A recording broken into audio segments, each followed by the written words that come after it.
Welcome to Linguistics Tube. This episode is part of my series which explores the skills involved in debating. Through these episodes, you will learn and practice several essential techniques that will allow you to perform debates successfully and easily. This is the first episode in my Debating Skills series. Therefore, this is an introduction to the concept of debating. By the end of this episode, you will have a basic knowledge of the skills involved in debating. The other episodes in this series go into more detail about the concepts and aspects that I'll briefly mention in this episode.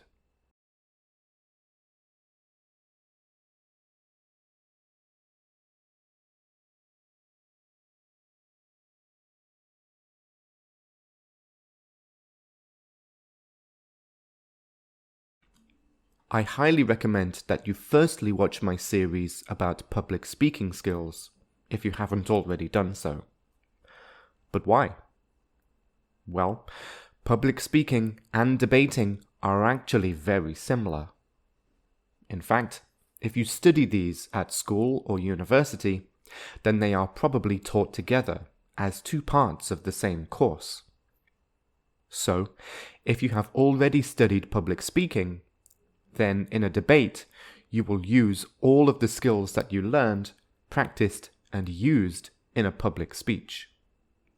These include choosing a topic, deciding your viewpoint about the topic, thinking of convincing arguments to support your viewpoint, researching high-quality evidence to support your arguments, and delivering the speech effectively. A debate also requires all of these skills. Because my public speaking skills series covered all of these in detail, I recommend that you watch those episodes first.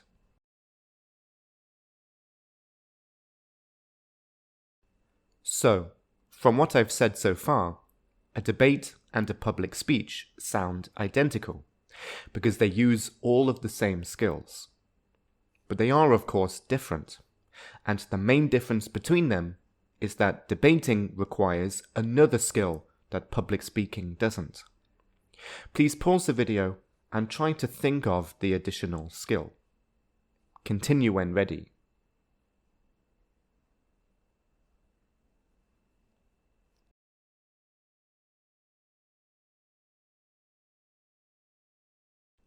The additional skill that you need in order to successfully debate is the ability to argue against the viewpoint on the other side of the topic.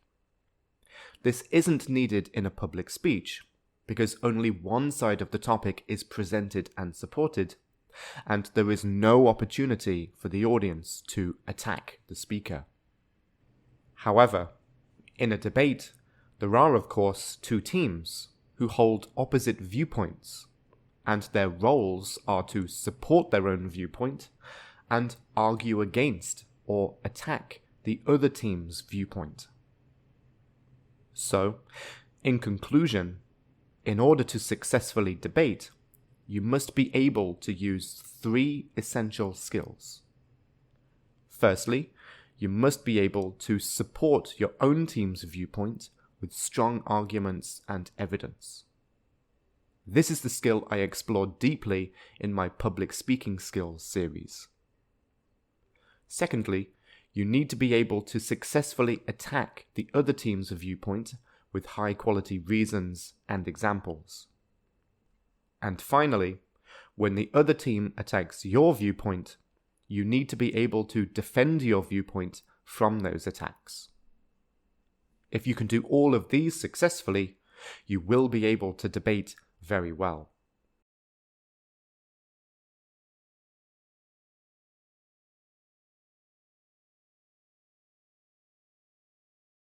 I'll now introduce the basics of a debate.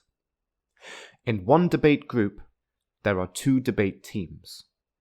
This means that the topic for any debate must be argumentative.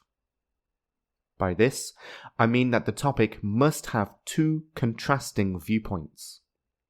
These are called the two sides of the topic. Each team will choose a side of the topic to support. this is their viewpoint. Throughout the debate, both debate teams present arguments and evidence to support their viewpoint. The ultimate goal of each team is to win the debate by convincing the audience, and maybe judges if there are any, that their viewpoint is more valid than the other team's viewpoint. You can find more detail about argumentative topics in my public speaking skills series, as well as the episode in this series about debate motions.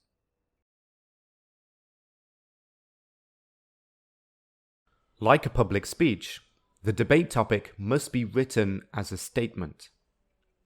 Occasionally, you may see debate topics written as questions, but this is not a good idea, because it is impossible to agree or disagree with a question.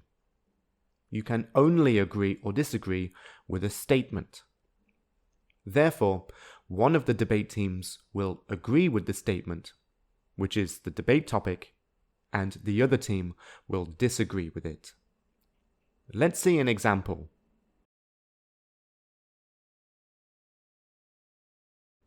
If the topic of the debate is smoking should be banned in all public places, then one team agrees that this should happen, and the other team disagrees that this should happen. Therefore, they believe that this should not happen. As you can see, this topic is written as a statement. It must not be written as a question, like, should smoking be banned in all public places?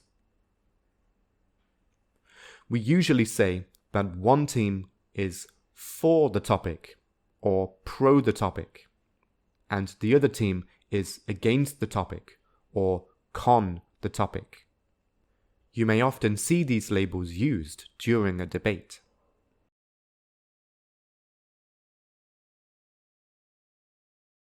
As I briefly mentioned earlier, the ultimate goal of each team is to win the debate by convincing the audience, and the judges if there are any, that their viewpoint is more valid than the other team's viewpoint. Each debate team will achieve this by presenting arguments and evidence to persuade the audience. The reason why validity is your team's ultimate goal is that if the audience thinks your team's viewpoint is more valid, then they will be more interested in and convinced by your viewpoint. You won't be able to win the debate if the audience and the judges feel that your side of the topic is less valid than the other team's side of the topic.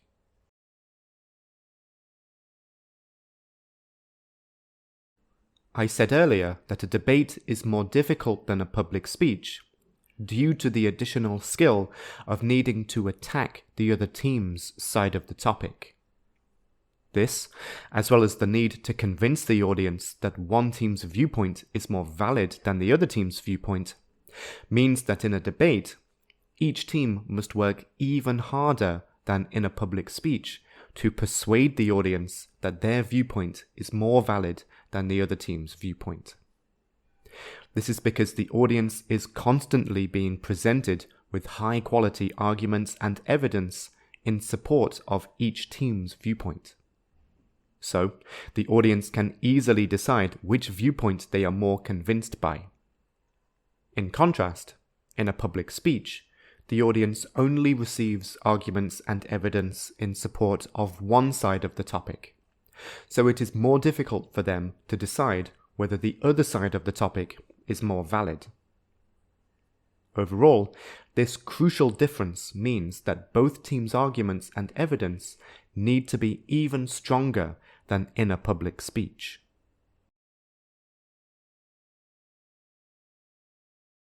In addition to the need to work even harder in a debate than a public speech, because the audience are presented with both sides of the topic simultaneously, and thus are free to choose which side they find more convincing, there is another reason why each team's viewpoint must be based on the highest quality arguments.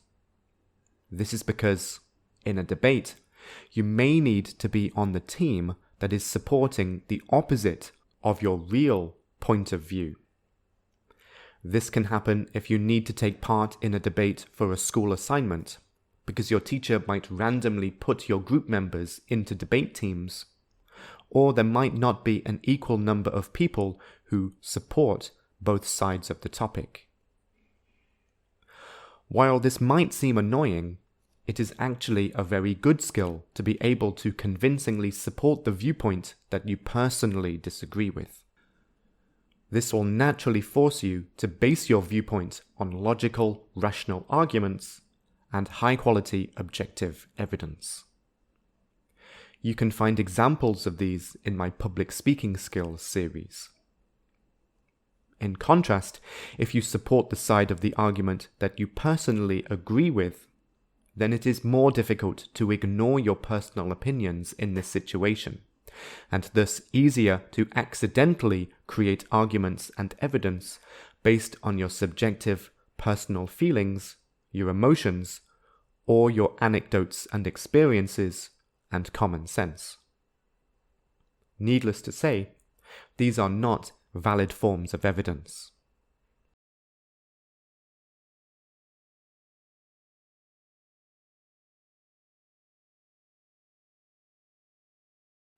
Here are some important terms that are used in debating. Firstly, we've so far talked about the topic of the debate. In a public speech, it is simply called the speech topic. But in a debate, it is called the debate motion. This is the statement that one team agrees with and the other team disagrees with. Remember, it must not be written as a question. The best motions are about topics which are relevant and interesting to both the debaters and the audience.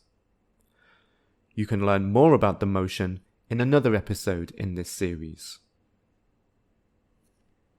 Next, let's look at the names of both debate teams. The side that supports the motion is called the affirmative team.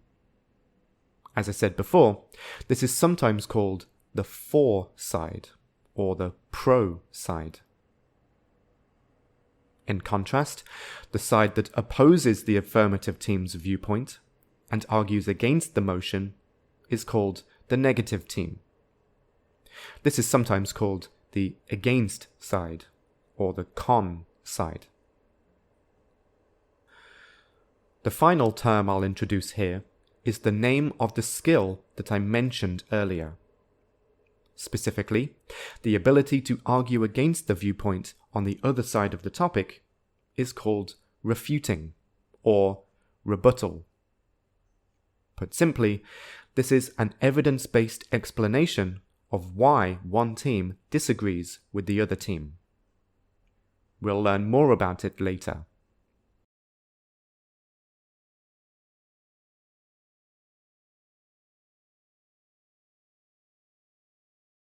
Let's explore some more key terms that are used in debating. Firstly is the definition. In a debate, it is essential to explain exactly what the debate is about. Therefore, it is not enough to only state the motion, but you also need to explain the meaning of the motion. This is a crucial part of the debate, and it is called defining the motion. Because you need to explain what the motion is about before presenting arguments and evidence to support or refute the motion, the first speaker in the debate must present the definition. This will therefore happen in the opening statement of the affirmative team's first speaker, as he or she will speak first.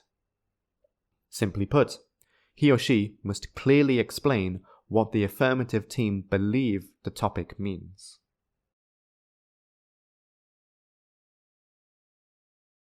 How does the first speaker of the affirmative team do this? Well, he or she needs to explain exactly how the affirmative team have interpreted the important words in the motion for the purposes of the debate. Interpreted really is the key word here. Even though it is called defining the motion, perhaps interpreting the motion is more accurate. because you must not simply repeat the dictionary definition of the important words. Instead, you must tell the audience your team's interpretation of how you will use those words during the debate. Okay, so now we know how to do this, we can ask why we need to do this. Why do we need to state our interpretation of the topic? Well, by defining the motion, the affirmative team will explain the scope of the debate to the audience. By this, I mean that you will tell the audience exactly what issues will be debated. That probably still sounds confusing, so let's look at some examples.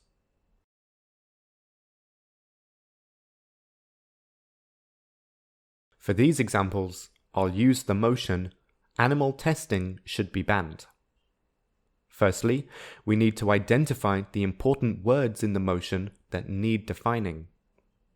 I'd say these are animal testing and banned.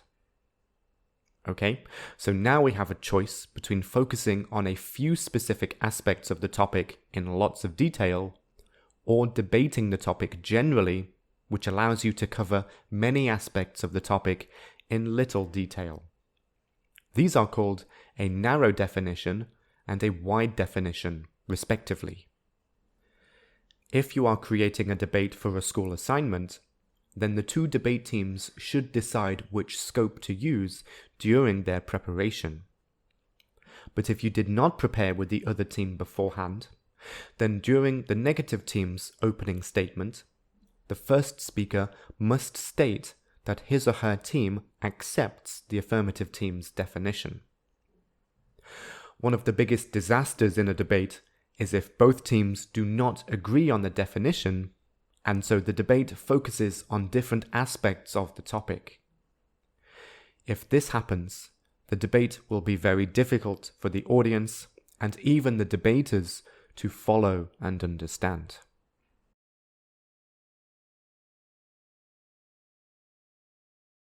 Here are narrow definitions of the two important words. We define animal testing as the testing of products on animals for use in the cosmetics industry. By banned, we mean that the use of animal testing should be controlled through legislation, which ensures that the animals won't suffer unnecessarily. You can see that the definition of animal testing excludes the other major thing that animal testing is used for: medicine. By focusing on only one of these two major things, the debate will naturally be more focused and detailed, because only one area will be debated in lots of depth. Next, the definition of banned is not that animal testing should be completely illegal. Instead, it is that the government should regulate animal testing to ensure that it is as kind as possible. This is a very subjective and specific interpretation of banned, and this word will only be defined like this for use in this specific debate. In contrast, here are wide definitions. We define animal testing as the testing of anything on animals: cosmetic products, life-saving medicine, everything. By banned, we mean that animal testing should be completely illegal and unable to be used in any industry. We also believe that imported products and medicine, which were tested on animals, should not be allowed into the country. These definitions naturally include all aspects of these words. You can see in the definition of banned that the interpretation includes a ban on imported products. This, again, is a specific interpretation of the word banned, and only makes sense in this debate. Overall, this is why defining the motion is important, and deciding whether your scope is narrow or wide is essential.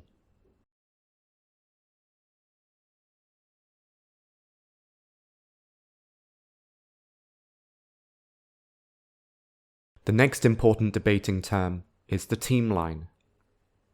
Just like the debate motion is the name of the debate topic, the team line is also the name that is used in debating for the thesis statement.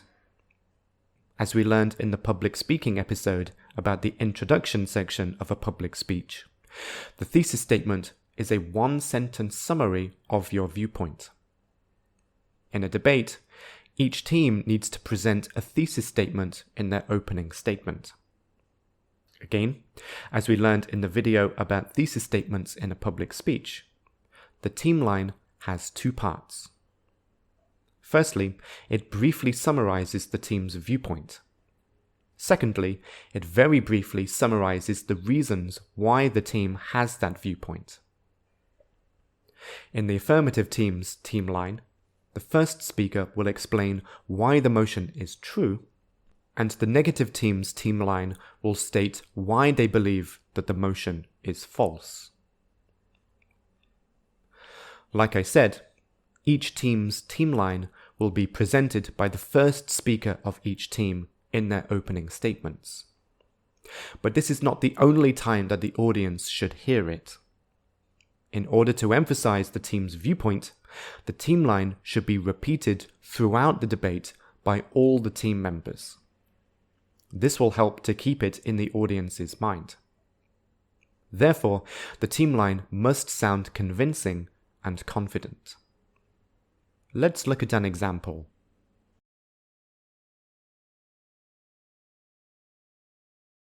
I'll again use the motion, "Animal testing should be banned." The affirmative team line is, "We believe that animal testing should be banned because it is cruel and inhumane."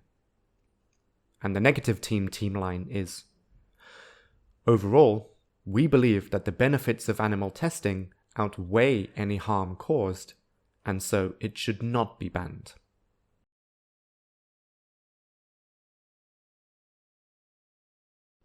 I'd like you to take a closer look at the two team lines. Read them again, and then think about these questions. Are the team lines completely opposite each other? Or are they two contrasting viewpoints, but they are not completely opposite each other? After you work out the answer, I'd like you to explain how would you characterize the nature of each team's team line. Please pause the video while you do this and continue when you have answered the questions.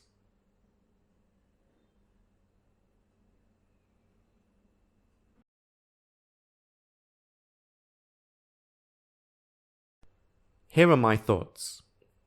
The two team lines are certainly contrasting because the two teams need to have opposing viewpoints.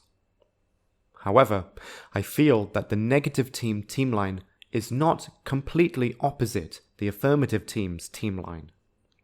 If it were completely opposite, then the negative team's team line would be something like, "We believe that animal testing should not be banned because it is not cruel and it is humane."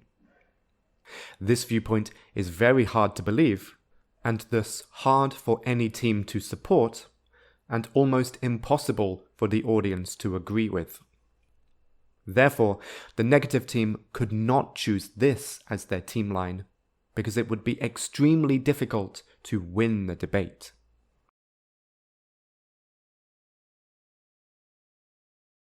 Therefore, the only strategy that the negative team has to win the debate is not to say that animal testing is not cruel, but instead to say that the greater good of humanity sadly requires animal testing in some situations. Therefore, the negative team are not technically disagreeing with the affirmative team. In fact, they might believe that it is cruel and inhumane to test on animals. The negative team's team line is therefore in a contrasting area of the topic, but their viewpoints are not opposites. I'd say that the affirmative team's team line is a moral and emotional viewpoint, whereas the negative team's team line is more practical and unemotional. Therefore, it is essential to choose a viewpoint that contrasts the other team in order to create an area for disagreement, but is still convincing enough to be able to win the debate.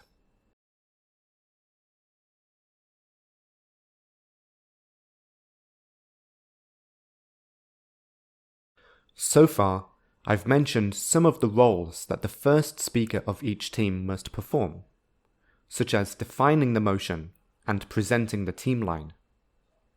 In this section, I'll explain the major roles of every speaker in the debate. In a typical debate, the debate group has a minimum of 6 people and a maximum of 8 people. As we know, a debate group has 2 debate teams, and within each debate team, each speaker has a specific role. This means that in each debate group, both the affirmative team and negative team will have speaker 1, speaker 2, speaker 3, and maybe speaker 4.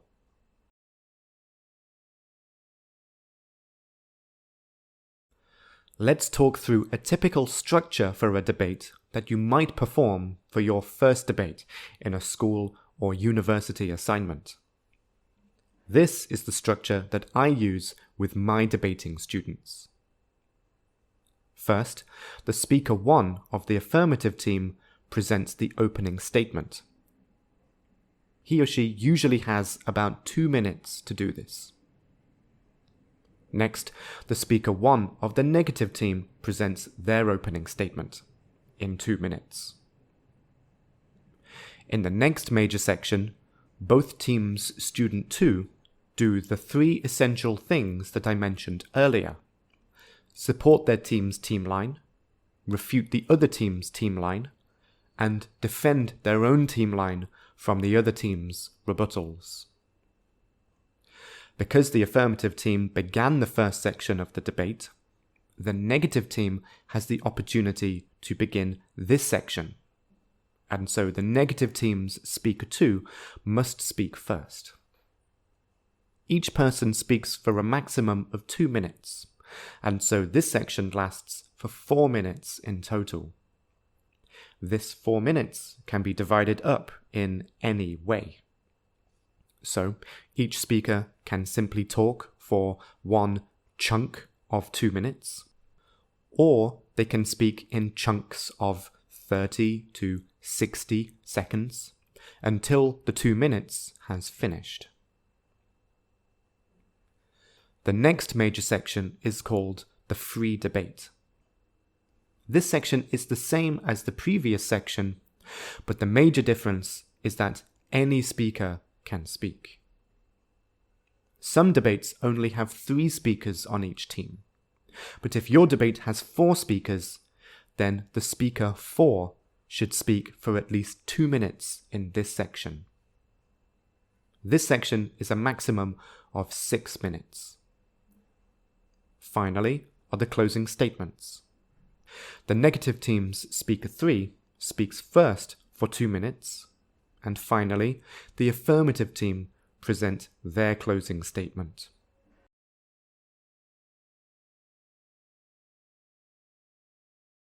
Debates are typically performed in a V shape. This is so that the speakers can easily look at both the other team and the audience. From the perspective of the front of the room, the affirmative team sit on the left side and the negative team are on the right. Speaker 1 sits closest to the middle.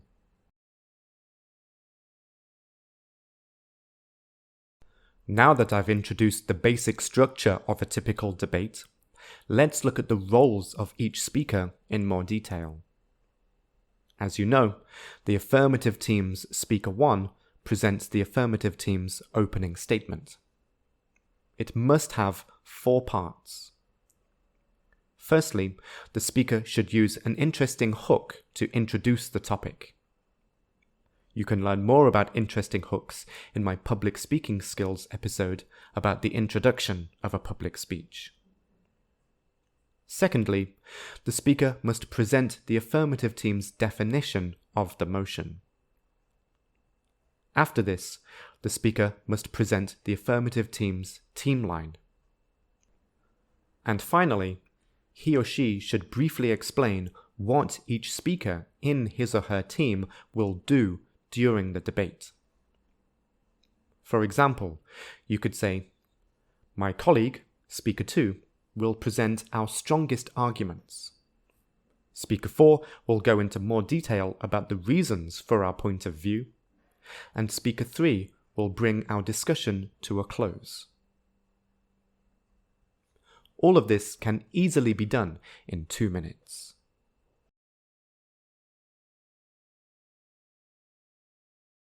After the affirmative team's opening statement is the negative team's opening statement, which is presented by the negative team's Speaker 1.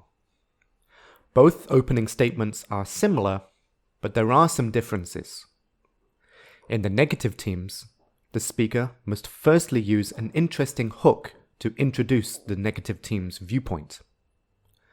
Then, I recommend that the negative team accept the affirmative team's definition, but nevertheless state that their viewpoint is different from the affirmative team's viewpoint.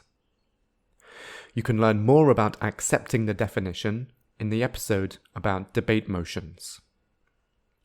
Thirdly, the speaker should present the negative team's team line, and finally, briefly explain what each speaker in their team will do.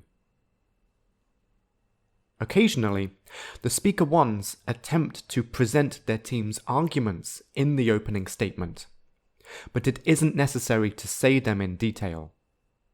This will instead happen in the next sections of the debate. But of course, a brief summary of the most important arguments will be presented in the team line.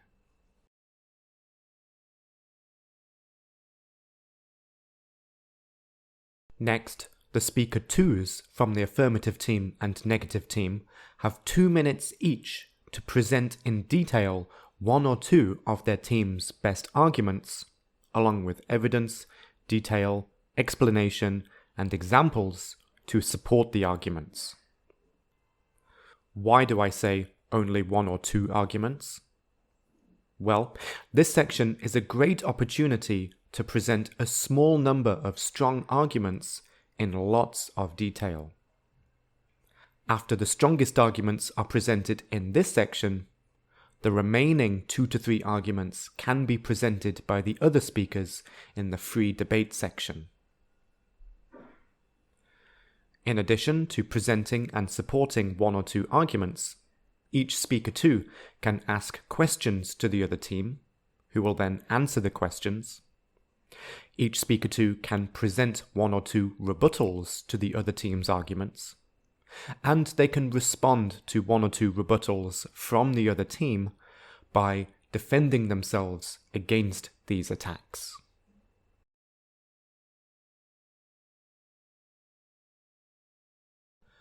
To repeat what I said earlier, this section is 4 minutes in total, so each speaker has a maximum of 2 minutes. However, how he or she uses this time is completely flexible. This means that each speaker can use the 2 minutes in one block, so that he or she only speaks once for 2 minutes in total, or the speakers can divide it into smaller blocks.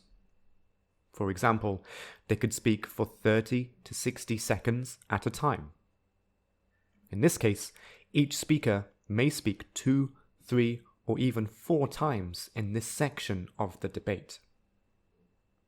Here's an example of how it could be divided. The speaker could use the first 30 seconds to present an argument, refute the other team for 30 seconds, present another argument for 30 seconds, and defend their team against the other team's rebuttal in the final 30 seconds. In between each section, the other team's Speaker 2 will perform. He or she can either present something new or respond to what the other team just said.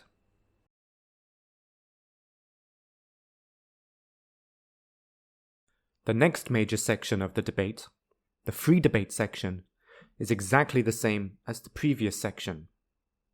By that, I mean that the same things should happen in this section. However, the one major difference is that anyone can speak in this section, not only speaker 2.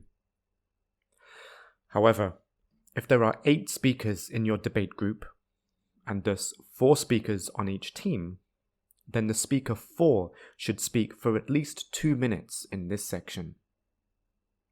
This section is usually 6 minutes in total, so speaker 4 should speak for 2 out of the 3 minutes. In the free debate, the 3 essential things must happen. To reiterate, each team must present their arguments with evidence, detail, explanation, and examples to support them. Secondly, each team must ask questions to the other team. And finally, you must present rebuttals of the other team's arguments and respond to the rebuttals from the other team by defending yourself against them.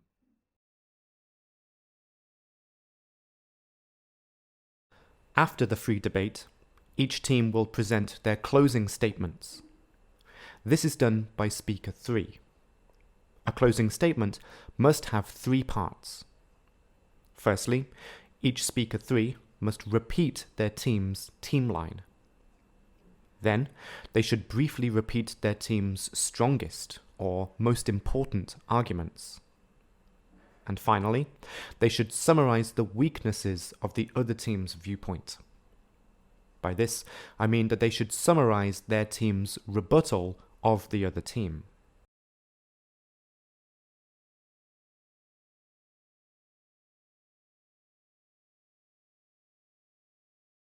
Now that I've explained the role of each speaker, you should have a good understanding of the basic structure of a typical debate. With this in mind, please pause the video and read through this structure carefully. Continue when ready.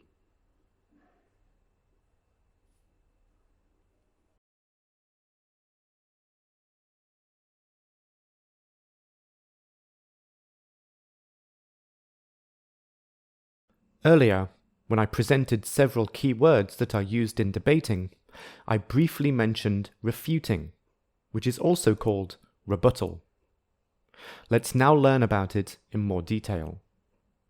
As we saw in the previous section about the roles of the speakers, we know that it is not enough in a debate to only present arguments to support their side of the topic.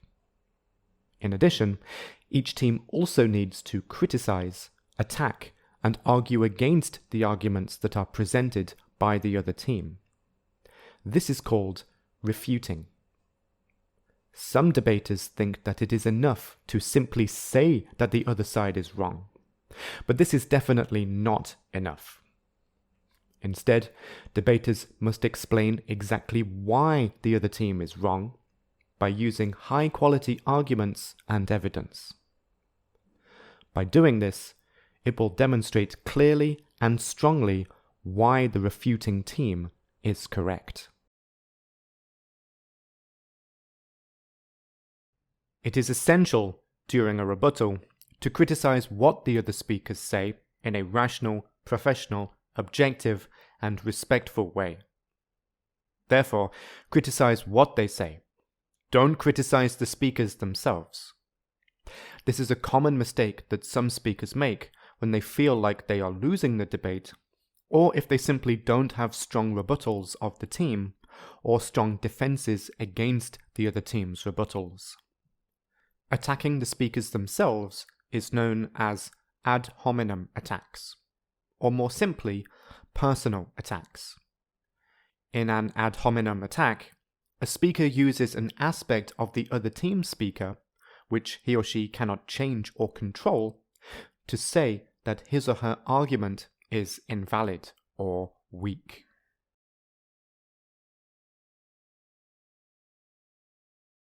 So, my question for you is, what aspects of a person could be used to imply that his or her argument is weak? Pause the video while you think of some, and continue when ready. The most common personal aspects to use in an ad hominem attack are the speaker's gender, nationality, ethnicity, religion, sexual orientation, background or social class, and his or her level of education. I'll share 2 examples of ad hominem attacks from my own debating experience, so that you know exactly what they are and you can learn how to avoid them.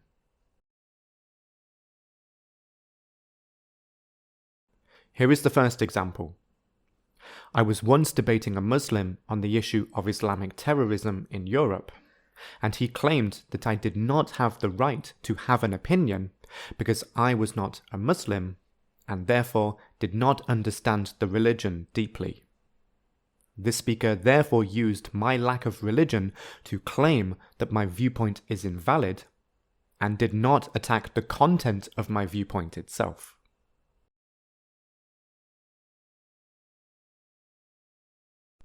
Here is another example from my own experience.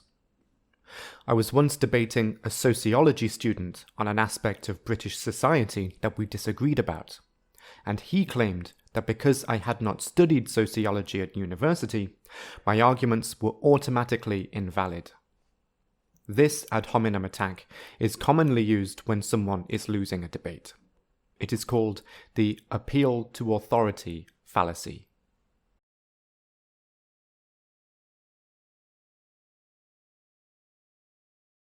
This is the end of the video that introduced the basic concepts in debating. I introduced several keywords, introduced the definition and the team line, explained the role of the speakers, showed you a basic structure of a typical debate, and finally discussed refuting and rebuttal. If you liked what you heard, then you can find more videos in my debating skills series, as well as other series on the topics of English and linguistics. Thank you for watching.